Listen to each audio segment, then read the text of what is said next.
You slept 8 hours last night. Your app says you slept 8 hours. And you still woke up feeling like you got hit by a truck. Here's the uncomfortable truth. The 8-hour number was never the thing that mattered. You've been optimizing the wrong metric your entire adult life. And after 40, that mistake stops being harmless.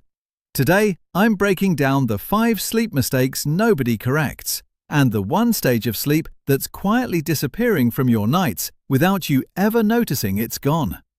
Here's what almost nobody tells you about sleep. Total hours is a garbage metric on its own, because not all sleep is equal. Your night moves through stages, and one specific stage, deep sleep, sometimes called slow wave sleep, is where the actual recovery happens. This is when your body releases the majority of its growth hormone for the day. It's when your brain runs something called the glymphatic system, essentially a nightly wash cycle that clears out metabolic waste that builds up while you're awake and thinking. Now here's the part that should actually concern you. Research tracking sleep across the lifespan shows the percentage of your nights spent in deep sleep doesn't just decline gently with age. It can drop dramatically between your 20s and your 40s, even while your total sleep time stays exactly the same. You can sleep the same 8 hours at 45 that you did at 25 and be getting a fraction of the actual repair work. You didn't get worse at sleeping, you got worse at reaching the one stage that actually counts, and nothing on your tracker's home screen is telling you that. Mistake 1. You've been treating 8 hours as the finish line. It's not. 8 hours of mostly light sleep is not the same recovery as 7 hours with strong deep sleep blocks.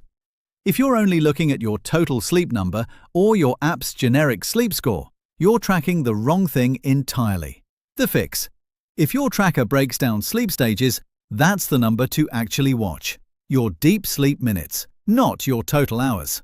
If you don't have that data yet, that's fine, because the next 4 mistakes are exactly what's quietly destroying that stage without you knowing it.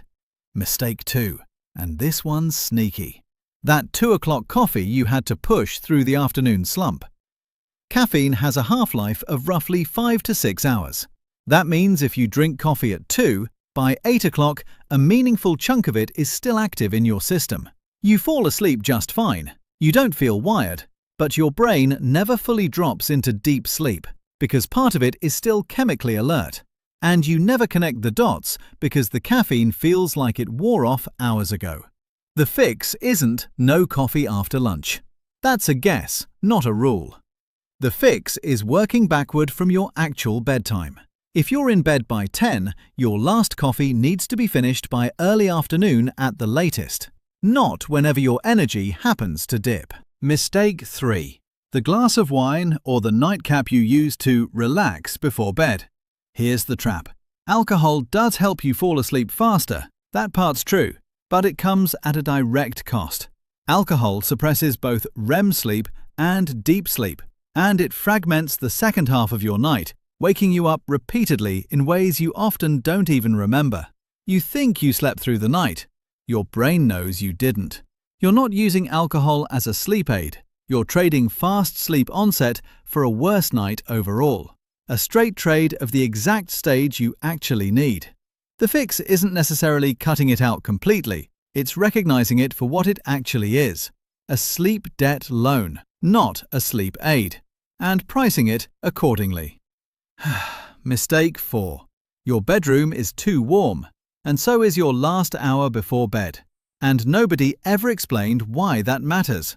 Your body has to drop its core temperature by a degree or 2 to actually initiate deep sleep. It's one of the internal signals your brain uses to know it's safe to go deep. A hot shower too close to bedtime, a warm bedroom, even bright screens raising your alertness, all delay or blunt that temperature drop. This isn't generic sleep hygiene advice. It's specific.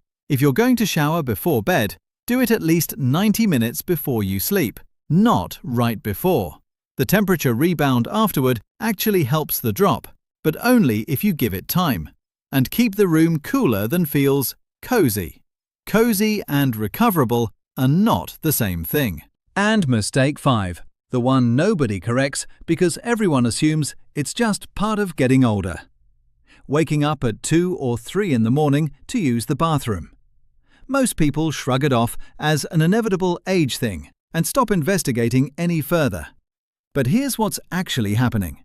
As you age, your body can produce less of a hormone called vasopressin at night, the hormone that normally concentrates your urine while you sleep so you don't need to get up. That's not random aging.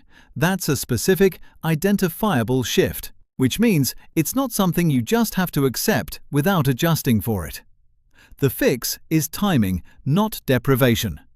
Front-load your hydration earlier in the day and taper it in the 2 to 3 hours before bed, instead of drinking the same amount right up until you turn off the lights.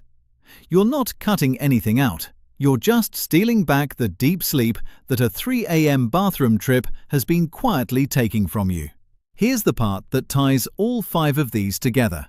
Most sleep trackers on the market report a single sleep score, and your total hours, front and center, big number, feels satisfying.